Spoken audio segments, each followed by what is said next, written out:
त्रिकोणमितीय अनुपातों के जो न्यून कोणों के माप होते हैं उसकी सारणी कई बार क्या बच्चे बना नहीं पाते या भूल जाते हैं, उसे रटना पड़ता है। तो आज के इस वीडियो में आप 5-7 मिनट आराम से देखिए, उसके बाद सारणी कभी भी आपको रटने की जरूरत नहीं पड़ेगी। तो पहला है, जैसे याद रखना है 5 प्रथम 5 पूर्ण संख्या। पूर्ण संख्या कौन सी है? 0, 1, 2, 3, 4 ये संख्या लेनी है और सबसे बड़ी संख्या का भाग दे दो, मतलब सबको 4 से डिवाइड कर दो। तो 4 से डिवाइड किया, अब इसको सरल कर लो। जैसे 0 के अंदर 4 का भाग दोगे 0, 1/4 ही आएगा और इसको सरल करोगे 1/2 आ जाएगा। 2 से भाग दोगे तो ये 3/4 ही रहेगा और 4 में 4 का भाग देखो एक बार। अब इनको क्या करना है? वर्गमूल करना है, प्रत्येक का वर्गमूल निकालना है। तो जैसे रूट करना है 0 का, 1/4 का, 1/2 का, √3/4 का और 1 का। अब उसके बाद क्या करना? रूट सरल कर लो। जैसे 0 का वर्गमूल तो 0 ही होता है, 1 का वर्गमूल 1 होता है, मतलब ऐसी संख्या जिसका उसी से गुणा करना पर 1 आता है। कौन सी संख्या जिसका उसी से गुणा करने पर 4 आता है? तो 2 का, तो 1/2। ऐसे ही इसका 1 का तो 1 है और 2 का वर्गमूल सरल होता नहीं, ऐसी कोई संख्या नहीं है जिसका उसी से गुणा करने पर 2 आता है। तो इनके ऊपर कुल मिला के ऐसे याद रख लो, √2 का √2 से गुणा करना, या 2 का वर्गमूल सिद्ध पूर्ण संख्या मिलती नहीं है तो √2 लगा लो।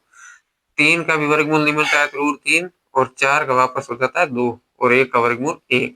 अब इन पांचों मानों को उठाकर सीधा साइन में भर लीजिए।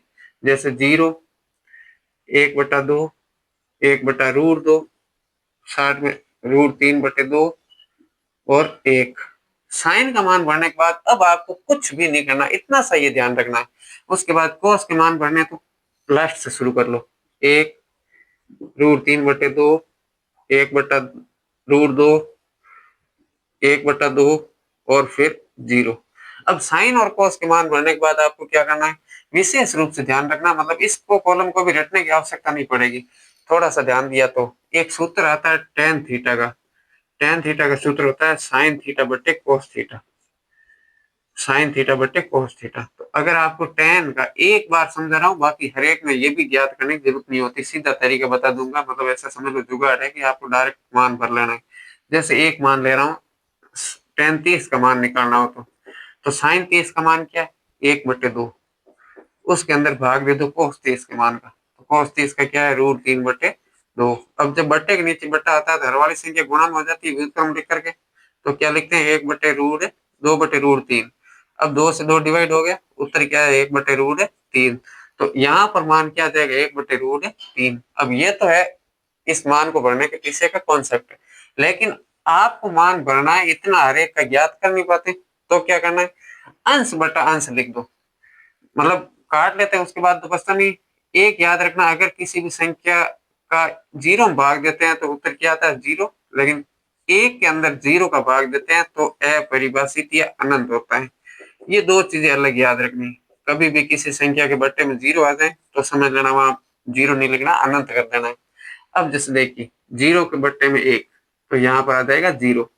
अंश बटा अंश, अंश क्या है इसका? 1 और इसका अंश √3, तो ये मान आ गया 1/√3। अब इसके भी अंश बटा अंश, तो 1/1 का मान 1। यहाँ भी अंश बटा अंश, तो √3 के बट्टे में 1, तो बट्टे में 1 लिखने की आवश्यकता नहीं, √3।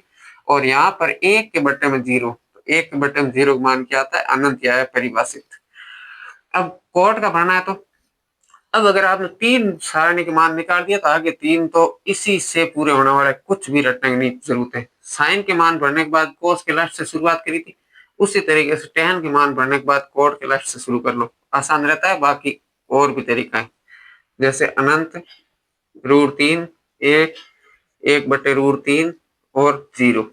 उसके बाद बारी है सेक की, तो सेक हो या कोट हो या कोसेक हो, इनको हर मतलब मान ज्ञात करने के दो तरीके हैं।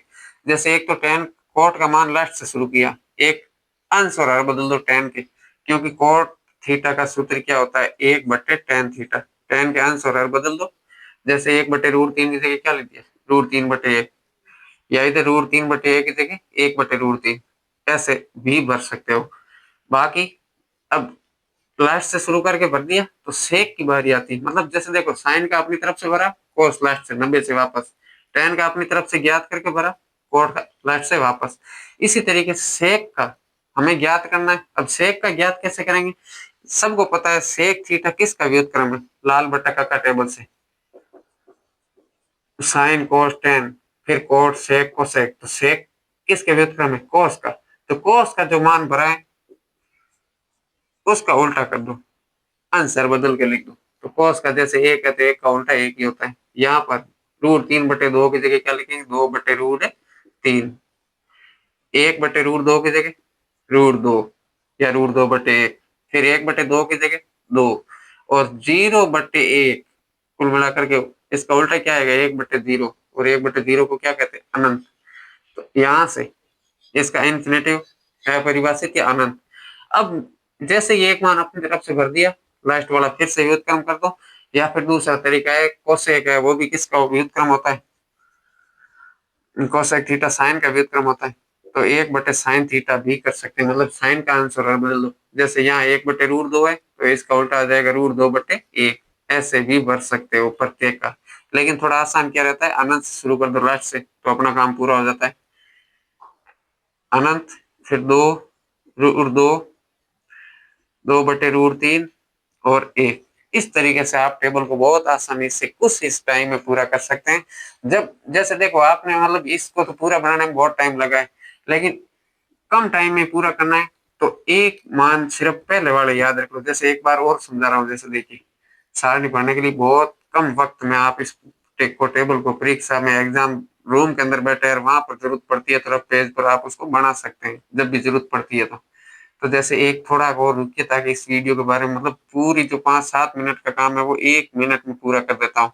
तो उसके लिए आपको क्या करना पड़ेगा? पहले वाले मान याद रखने पड़ेंगे। 0, 1/2, 1/√2, √3/2 और 1। ये इतना याद रखना है, इसको यहाँ भर लीजिए। 0, 1/2, 1/√2, √3/2 और 1। अब लास्ट से वापस 1, √3/2, 1/√2, 1/2 और 0। इतना भरते ही tan का अंश बटा अंश, तो 0/1 का मान क्या आता है? 0 और 1/0 का मान आता है अनंत। फिर यहाँ से 1/√3 अंश बटा अंश लिखना, तो 1/√3, 1/1 और √3/1। तो हर में एक की आवश्यकता नहीं। फिर कोट के मान भरने के लिए लास्ट से वापस अनंत, √3, 1, 1/√3 और 0। फिर बारी है सेक की, तो सेक किसका व्युत्क्रम करना है? कोस का। मतलब कोस के जो मान है उसका उल्टा कर दो, तो 1 का उल्टा 1, इसका उल्टा आ जाएगा 2/√3, इसका उल्टा √2, यहाँ इसका उल्टा 2 और 0 का उल्टा होता है फिर अनंत। अब कोसेक के मान पढ़ने फिर लास्ट से शुरू कर दो।